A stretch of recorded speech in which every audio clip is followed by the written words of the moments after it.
Hey guys, it's Tim Miller from the Bulwark. Trump's top domestic policy advisor, Santa Monica Gobbles himself, Stephen Miller, has come after me on social media over a position that I thought was like a pretty standard free market position. He's calling me part of the left for saying this. I'm going to run down what happened here. Make sure to subscribe to the feed. Appreciate, I guess, that the Trump administration is monitoring what we're saying over here. We did have my colleague Andrew Egger had the opportunity to question Trump press secretary last week about his crypto grift. So they're keeping tabs on us.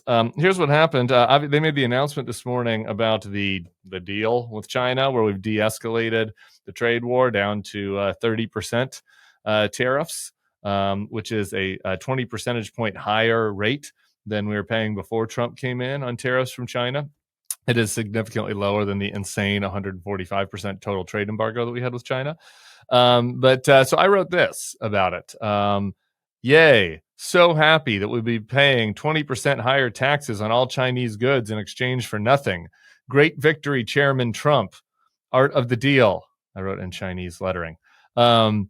Stephen Miller responds to that. Fascinating to watch the left embrace the proposition that all American factories should be relocated to Asia. This is not at all responsive to my critique, to say the least. I'm not saying that anything should be relocated to Asia. I do not think there is really... is the administration even making a coherent argument that this 30% tariff will lead to more factories being built here? I have not heard that argument. I mean, they've been all over the place. This tariff was 10, it was 20, it was 30, it was 80, it was 145. Now it's back down to 30.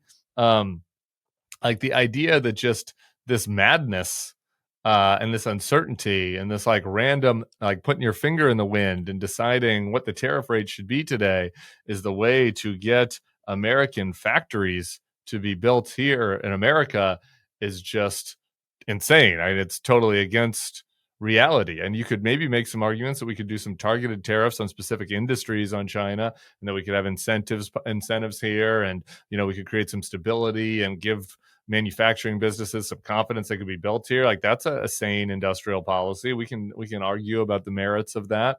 I mean, Joe Biden had an industrial policy that was frankly a little bit left from my point of view, but that invested a lot of money in factories to be built here in America and chips factories.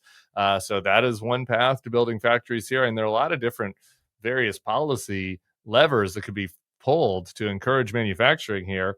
Like having totally schizophrenic tariff rates on China, I've not even seen any America First people make a coherent argument that is going to yield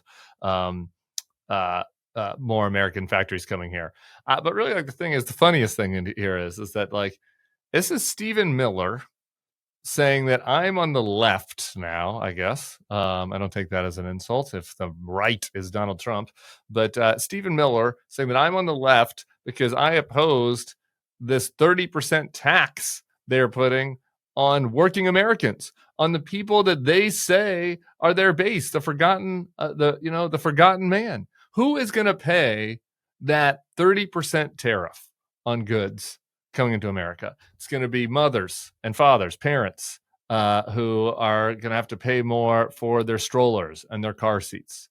It is going to be anyone that was buying, clothes online from China. It's going to be electronic parts. I got to tell you, I don't know if you've been to MAGA America. I have. I've been to some SEC tailgates, and there are a lot of folks out there that are buying big screen TVs to watch their football on, and that's fine. That's great. That's the American dream, even though Scott Bessent says that it isn't. It's just going to be across the board, all of these products, all of these goods. Some like the semiconductors and this high-end manufacturing, like we should try to bring that back to America. We should try to decouple it. There are certain things where some people are going to want to choose to pay higher prices for shirts, that are made in America. And that's totally appropriate in a free market.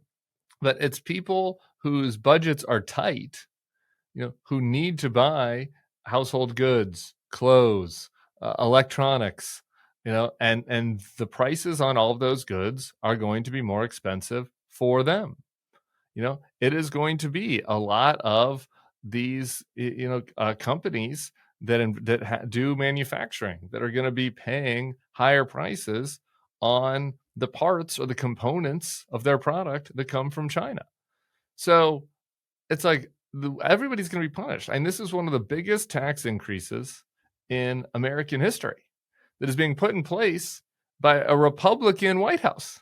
And so, like, Stephen wants to try to position this as like any critic of this as some leftist. It's like, no, anybody who is not for a massive sales tax increase is against this. And up until about 2 minutes ago, that included conservatives, that included Republicans, that included people on the right.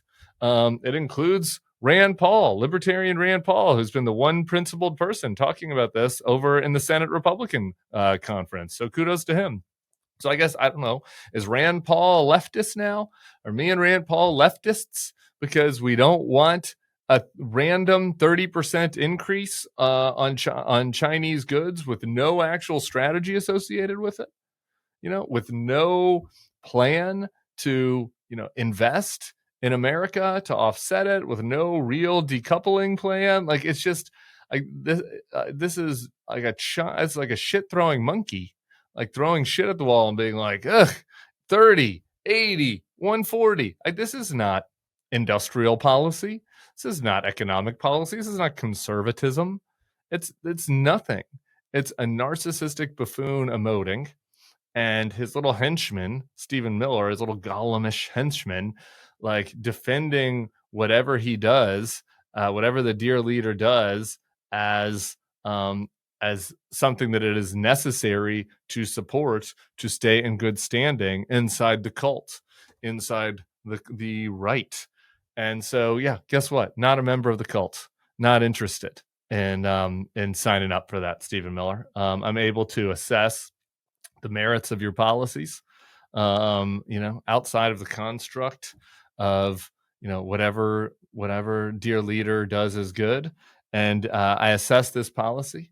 I assess your policy of trying to do a deal with China, and at the end of the deal, ending up with a 20% higher tariff, a 20% higher sales tax on the American consumer in exchange for literally nothing.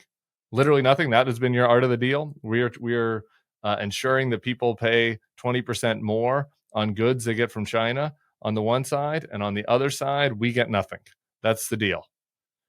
Great. Awesome. Great work. That's conservatism now. Whatever. That's fine. You can have it. So appreciate Stephen Miller for monitoring what we're doing. I think it's important to hash these things out.